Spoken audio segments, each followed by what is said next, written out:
sidaynu ognahay maanta waxyaabaha dadkii dhalinyarada ahaa lagu halligay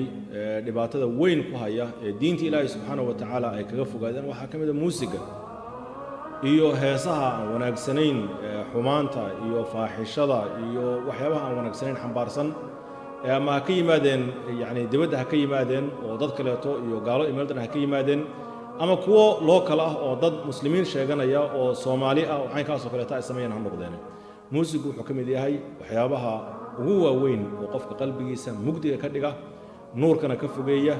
ilaahina subhanahu wa ta'ala lagu caasiyo waana arin xaraan oo la iska ogyahay weeyaan oo qofka muslimka ah waxa wanaagsan inay arintu u kala cadahay nabigana sallallahu alayhi wasallam waxa laga wariyay inuu yiri waxa iman doona aakhiru zamaanka qawmun yastahilluna al-hirra wal-harira wal-ma'azif waxa iman doona aakhiru zamaanka waxa iman doona qolyo xalaalaysan doona yani ummadan kamida oo xalaalaysan doona waxa la yiraahdo muusiga qodobuu tiri nabi sallallahu alayhi wasallam muusigu uu kamid yahay macaaziftu ay kamid tahay haday sidaa tahay marka waxa kaaga muuqanaya inay xaraam ahayd laakiin iyagoo ay xalaalaysteen oo iyagoo ay xalaal ka soo qaadeen ay ka dhigteen xadiiska bukhari baa wariyay waa la yaqaan xadiiskaas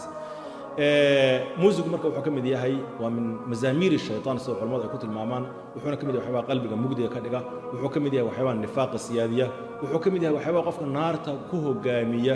oo ku haga oo naarta inuu galaba kalifo bay kamid tahay wal iyad billahi ta'ala qiso waxa jirta hadda ka hor nin uu iga sheekeeyay nin dhalinyaro ah ayaa jiray oo muusiga iyo hadii la ku ray aad u dhageysan jiray oo riwaayadaha aan wanaagsanayn iyo waxyaabaha ka qayb gali jiray oo meelahaas maartay mutasayib iska ahayo maartay nin suuqiisa ku jira ahaa muusigana aad ugu taxano u dhageysta markii dambe ayuu wuxuu yiri waxaan ku riyooday isagii baa laftiisii waxaan ku riyooday inaan dhintay deetana waa la isoo saaray ilaahay baa hortiisa la eekaanay subhanahu wa ta'ala qadaagi iyo xukunkii baa dhacay oo dadkii baa la kala xukumay aniga waxa la igu diray aniga iyo group kale oo aan ku jiro kuwii naarta loo direeyay cadaabta loo diray loo xukumay cadaabtii markuu wuxuu yiri waan diidnay waan isdajinay waxaan ilaahu cadaabna gali mayno waan diidnayo meelahaas u cararnayo waan kala cararnayo waxbaan ma aragtay isku daynay inaan ka baxsano cadaabtii oo aan galin laakiin maxaa la sameeyay muusigii aan dhageysan jiray soo arki maysid baa cadaabta dhexdeeda laga shiday buu yiri muusiga aan dhageysan jirnay iyo kooxdan kale oo saaxiibada la ila xukumay cadaabtana loo wado muusiga aan dhageysan jirnay iyo heesihi aan maqli jirnay laftoodii baa cadaabta gudaheeda laga shiday markaas wuxuu yiri anaga oo dhacayna oo si danska oo kale maarta dans ciyaarayna oo isruuxayna baanu xagga cadaabta u jahaysanay soo arki maysid xaggan u soconna ilaa cadaabta aanu galay wal iyad billahi ta'ala ninkii waxa way waaba ku bariyay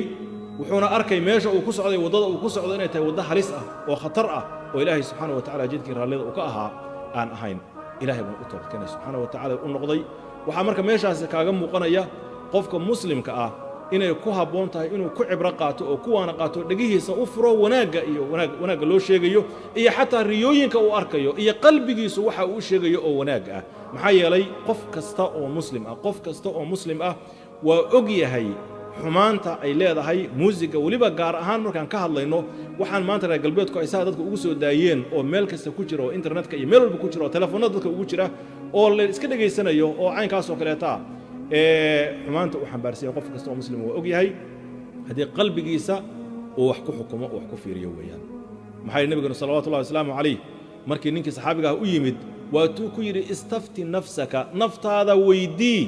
xumaanta iyo samaanta iskuma eka soo arki maysid waxa naftaadu ay dareemayso inay xaraam yihiin waxa naftaadu ay diidayso dadku inay kugu maqlaan hadii aad dareemaysid wal u fiirso hadii uu muusigu yahay wax wanaagsan masaajidka maxaa looga shidi waa gudihiisa hadii muusigu uu yahay wax wanaagsan maxaa dadka culimada iyo saalixiinta iyo imaamka masaajidka markay ku arkaan aad u damisaa u carartaa soo arki maysid oo aad u bedelaysaa channelka hadaad ka daawanaysaa aad u bedelaysaa channel kale u geynaysaa waxa keenaya laana waxaad ogtahay waxaan inuu wax xun yahay oo ilaahay subhanahu wa ta'ala uusan jeclayn oo saalixiintu aysan jeclayn oo anbiyada ilaahay subhanahu wa ta'ala aanay jeclayn ayaa meesha kaaga muuqanaysa ilaahay waxaan ka baryayaa subhanahu wa ta'ala dhalinyaradeenna inuu ku hanuuniyo inay quraanka xifdiyaan inuu ku hanuuniyo ku toosiyo inay sunnada nabiga sallallahu alayhi wasallam alayha ay bartaan in ay ku dadaalaan ilaahay subhanahu wa ta'ala u fududeeyo tariiqa toosan iyo hanuunka inuu u fududeeyo xumaanta iyo muusiga iyo qashinka iyo mazaamiru shaytaankana rabbi subhanahu wa ta'ala uu ka fogeeyo